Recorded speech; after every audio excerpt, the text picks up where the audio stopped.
नमः प्रियोगीशाय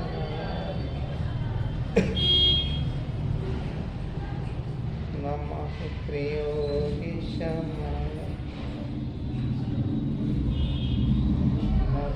प्रियोगीशाय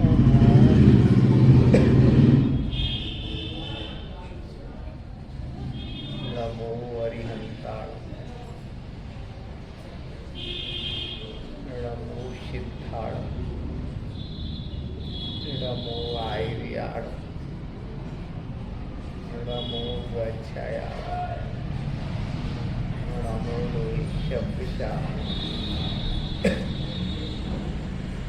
चत्तारि मंगलम् अरिहंतामंगलम् सिद्धामंगलम् साहुमंगलम् केमि पर्ण ब्रह्ममंगलम् चत्तारि अरिहंता सिद्धल साहुल केतु पन्न ब्रह्मोल चत्तारि शरणं पहुँचा अरिहंते शरणं पहुँचा सिद्धे शरणं पहुँचा साहु शरणं पहुँचा केवली पन्नतम भगवं शरणं पहुँचा गुरुदेवादिदेव आदिनाथ भगवान जिन शासन नायक महावीर स्वामी आचार्य गुरु विद्यासागर जी महामुनिराज परम पूज्य ऋषि निर्णय सागर जी महाराज समस्त आचार्य संत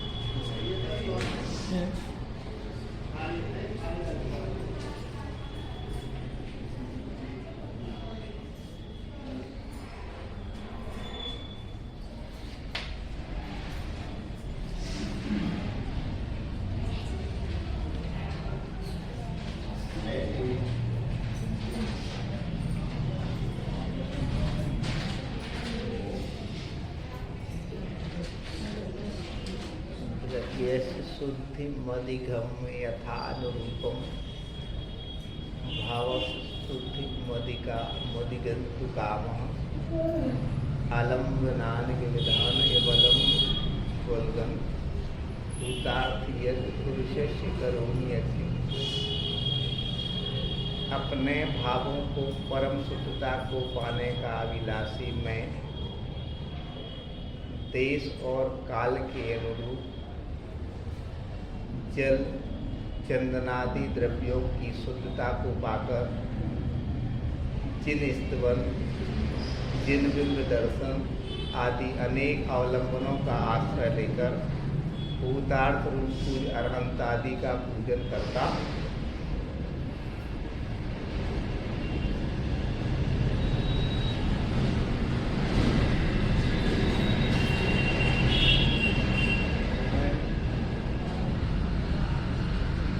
देश और काल के अनुरूप।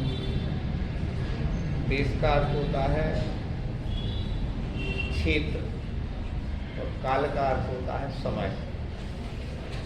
इन दोनों के अनुरूप अवलंबन जो है, द्रव्य अवलंबन है, जिन बिंब दर्शन अवलंबन है, इनका आश्रय लेकर अपने भावों को शुद्ध करने के लिए अरहंत आदि की क्या करता हूँ, पूजन करता। देखो, जब कोई चीज का अवलंबन अपन लेते हैं तो अवलंबन का उद्देश्य क्या होता है, कैसे ही अपने भाव शुद्ध हो। भाव शुद्ध करना सबसे कठिन प्रक्रिया है। कल तो भैया जी ने बताया था, बंदर को शराब पिला दी जाए या पी ले और उसके बाद ऊपर से बिच्छू का डंक लग जाए, तो उसकी जो स्थिति होती है वैसे ही अपने मन के भाव होते हैं, है ना। तो भावों को संभालना सबसे कठिन काम है और सबसे ज़्यादा भाव बिगड़ते हैं व्यक्ति के। हमारा अनुभव है, आप लोगों का हो ना हो, मान कसाय के कारण। आज भैया जी भी यहाँ नहीं आए हैं, तो उनका बहुत जीवन का बहुत गहरा अनुभव है। उस गहरे अनुभव से वो हमेशा जीवन जीते। क्या होता है, आपको शायद ही नहीं लगता होगा, लेकिन जो अनुभवी लोग होते हैं पूरी कोशिश करते हैं कि उनके जीवन में कभी कोई उनके जीवन में व्यवधान नहीं आए और वो किसी के जीवन में व्यवधान नहीं बने।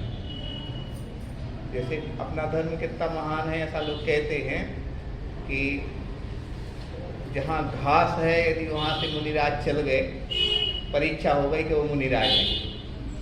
ऐसा क्यों? क्योंकि वो हिंसा हो गई, मतलब परीक्षा की दृष्टि से बता।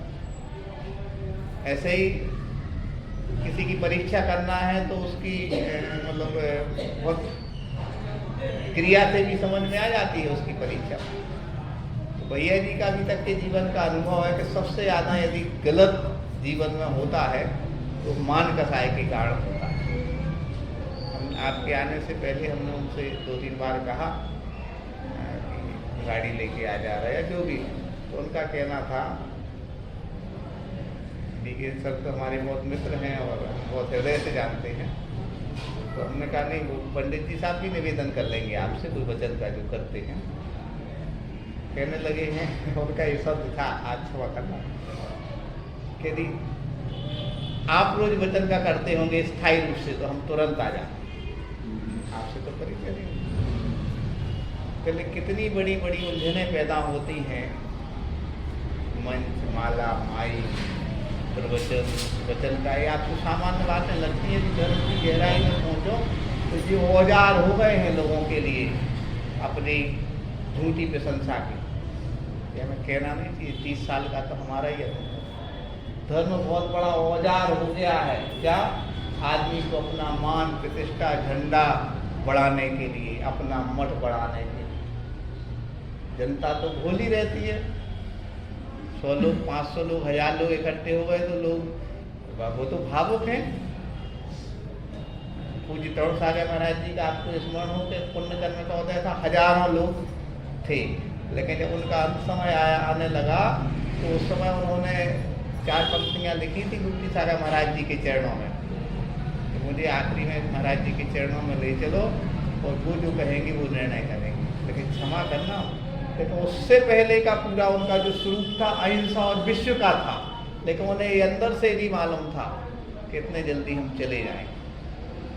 क्या होता है कि जब व्यक्ति के जीवन में ख्याति रहती ना, खूब प्रतिष्ठा रहती है, तब कई बार मूल तथ्य के लिए लोग विस्मित कर देते।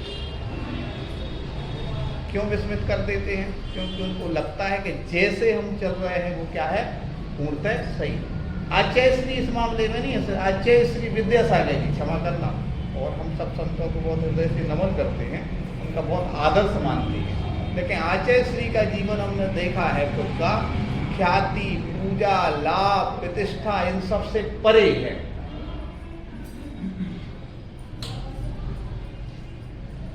एक अभी हम आपको बता रहे धर्म, हम यहाँ बैठे, आप कन्हैया जी नहीं कर रहे थे मड़िया जी मेरे, 25-30 साल हमने सिर्फ खोज की है, आपको बताएं लोगों की कि कहाँ अपन को किस शरण में जाना, क्योंकि पत्थर की नाव इतनी ज़्यादा है संसार में।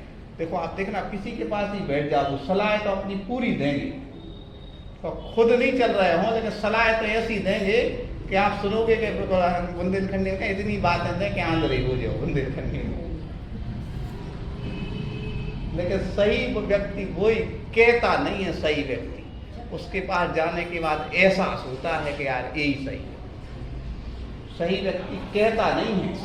आपको बताएं, सही व्यक्ति का पहला लक्षण है कि वो इतना कम बोलेगा और उसके पास जाने के बाद आदमी को क्या हो जाएगा, एक संस्मरण सुना करके अपनी वाणी को विराम देंगे।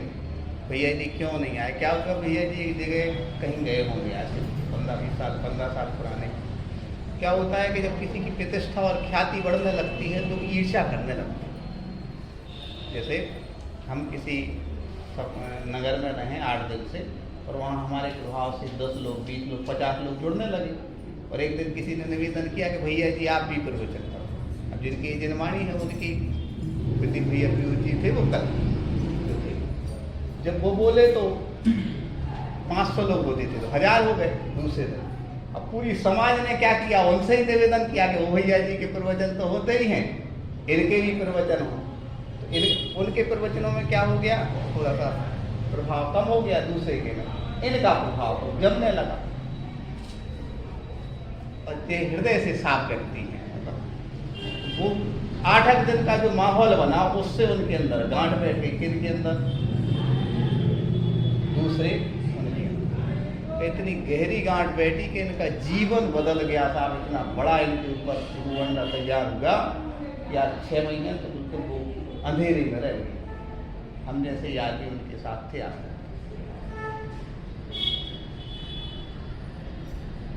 आपको ये संसार में जो लोग जैसे दिख रहे हैं वैसे हैं बिल्कुल नहीं मानो। जो आपके साथ अपन घर में जाना था कि आदमी जानो कसे और सोना जानो, वो सोना जानो कसे और आदमी जानो बसे। वो अभी अपन को लग रहा है कितने अच्छे हम बोल रहे हैं, हम अच्छे कैसे कहा जब 23 घंटा हम जहाँ हैं वहाँ से हों, बोलने के तो हम कितने ही अच्छे हो जाएं। बात तो कोई कितना ही अच्छा दे दे, बुंदेलखंडी में प्रवचन भी कोई कितना ही अच्छा दे दे, हमें कहना नहीं चाहिए धर्म का गहराई। लेकिन व्यक्तिगत जीवन में जाकर जाता धर्म की यहाँ से शुरुआत होती है। भैया जी इस बात को जानते हैं कि धर्म क्षेत्र में बहुत फूक फूक के चलना चाहिए। हम भी संयोग बताएं, कुछ कारण ये भी रहा कि घर से निकलना तो बहुत आसान है, लेकिन घर के बाहर निकलने के बाद सप्लीमेंट ही नहीं आती मोक्ष मार्ग में कि आप वापस हो जाओ। अपने भावों की संभाल कैसे होगी ये अपन को ध्यान रखना चाहिए। तो हम आपसे हमेशा कहते हैं कि भावों की संभाल करने के लिए पूरी कोशिश करना चाहिए, आपको भी हमें भी। वही सूत्र कहते हैं, हमारे जीवन का निचोड़ है वो चीज़ देखना ही नहीं जिससे हमारी पवित्रता, वो चीज़ सुनना ही नहीं जिससे अपनी पवित्रता, वहाँ खड़े ही नहीं होना जहाँ पवित्र। अब आपको लगेगा अब आखिरी में अपने भैया कैसे चलता है, कैसे चल सकता है। घर में तो कई बार पत्नी इतनी तेज हो तो पति को तो रहना ही है उसके साथ, या पति इतना तेज हो कि पत्नी को तो रहना ही है उसके साथ, बेटी को इतनी तेज हो कि ऐसा होता, क्या करें। तो आपको होता है पूरे जन्म का कोई ना कोई बन के आया है, कभी पति रूप में, कभी बेटे रूप में, कभी बेटी रूप में, कभी पड़ोसी रूप में। और वो यदि आपके लिए मानसिक रूप से, शारीरिक रूप से प्रताड़ित कर रहा है तो वो प्रताड़ित नहीं कर रहा है, आपका तीव्र कर्म का उदय है, वो निमित्त बना है आपको पता है। और ये कहाँ समझ में आता है, जिनवाणी की शरण में आते हैं तब समझ में आता है। जिनवाणी की शरण के बाहर तो ये लगता है कि वो गलत है।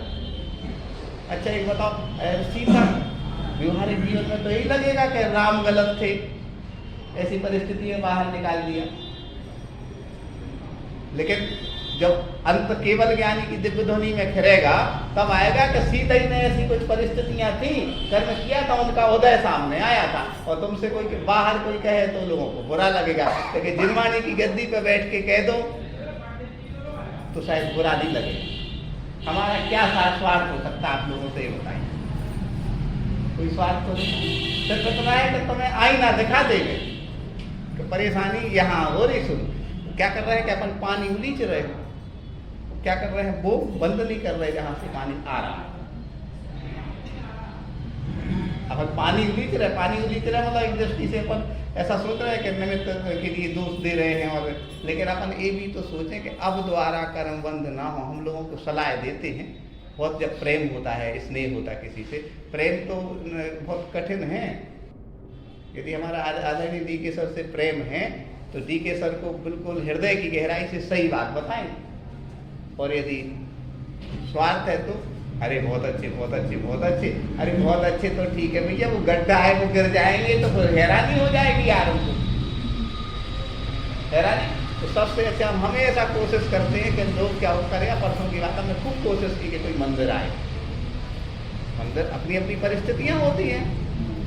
मंदिर ही का क्यों कहते हैं आप देखना, आज भी घरों में ये परिस्थिति है कि मंदिर जाओ, कहते कि नहीं कहते? क्यों कहते हैं? सिर्फ इसलिए कहते हैं कि उस अशुभ वर्गणाओं से तुम बचोगे। देखो घर में बहुत अशुभ वर्गणाएं रहती, कितनी ही शुद्धि का काम हो, लेकिन मंदिर जैसी भी शुद्धि नहीं रहती। या फिर आप बहुत समझदार हैं तो घर में एक आध स्थान ऐसा बना के चलें जहाँ मंदिर जैसी शुद्धि बना के चलें, वहाँ स्थान पर बैठे हैं। वो जैसे ही क्षेत्र बदलोगे आप क्या करोगे? क्षेत्र बदलोगे, आपके भाव बदल जाएंगे। आप बिल्कुल मन भी नहीं है तो क्षेत्र बदल दो आपको। यदि कहीं लड़ाई हो रही, झगड़ा हो रहा है, तो आप उस क्षेत्र को बदलने की कोशिश करोगे ना, अपने आप आपकी परिणति आप खुद देखना। जहां लड़ाई झगड़ा हो रही थी वहां से निकलते निकलते निकलते दूसरी जगह आप आए, अपने आप दूसरी परिस्थिति बन जाएगी आपको। आप महाराज जी के पास पहुंचो, अलग पुरुष, अभी हम 9 बजे से 10 बजे तक वहीं रहेंगे। आज देखो तो उनके पास जो है, जैसे अपन को कोशिश करना चाहिए कि जहां अपने लिए कोई दर्पण दिखा दे उसकी शरण में जाना चाहिए। तो दर्पण से 4 लोग दिखाते, 4 ही शरण है। चत्तारी शरणम अरिहंत भगवान शरणम। तो स्वार्थ से बात नहीं करते, आपके ज्ञान को नहीं देखते, आपके रूप को नहीं देखते, आपकी धन को नहीं देखते, आपकी दौलत को कुछ नहीं देखते। वो सिर्फ आपके लिए आपको एक जीव मान के चत्तारी अरिहंते शरणम पहुंचावी, सिद्ध शरणम पहुंचावी, सिद्ध भगवान अरिहंत सिद्ध साहु शरणम। साहु मतलब इसमें आचार्य पर सब आ जाते। और केवली द्वारा प्रणीत, ये वास्तव में ग्रंथ भी जिन पंडितों ने लिखे हैं, या क्षमा करिएगा जिन लोगों ने अपने मन से लिखे हैं, उसमें कुछ बातें अपनी लिखी हैं उन्होंने अपनी बातें कुछ लिखी हैं। मतलब क्यों लिखी उनने? क्योंकि उनको तो उतना ही दिखा और फिर बुढ़ापे में भोगना पड़ा, बुंदेलखंडी में कहते हैं। इसलिए आचार्य प्रणीत जो ग्रंथ हैं, आचार्य प्रणीत मतलब ऐसे आचार्य जिनकी वर्तमान की पंचम काल की बात कर रहे हैं। पहले तो आचार्य को उनकी बात को समझें और अपन को शरण ऐसी जाना चाहिए जहाँ आत्मा को क्या मिल जाए? तृप्ति मिल जाए। और आत्मा को तृप्ति हमेशा मिलती है शास्त्रों का हो पठन सुखदा, लाभ सत्संगति का, सद्गतों का सुजस कह के। आज हम लगातार बोल रहे, लेकिन हमें तो ऐसा अंदर से लगा कि आज विषय भैया जी की वो बात हम जरूर रखेंगे। क्योंकि भैया जी जो है, अकेले भैया जी नहीं, किसी के नज़दीक पहुँचो, किसी बड़े व्यक्ति को उतना बड़ा होता है।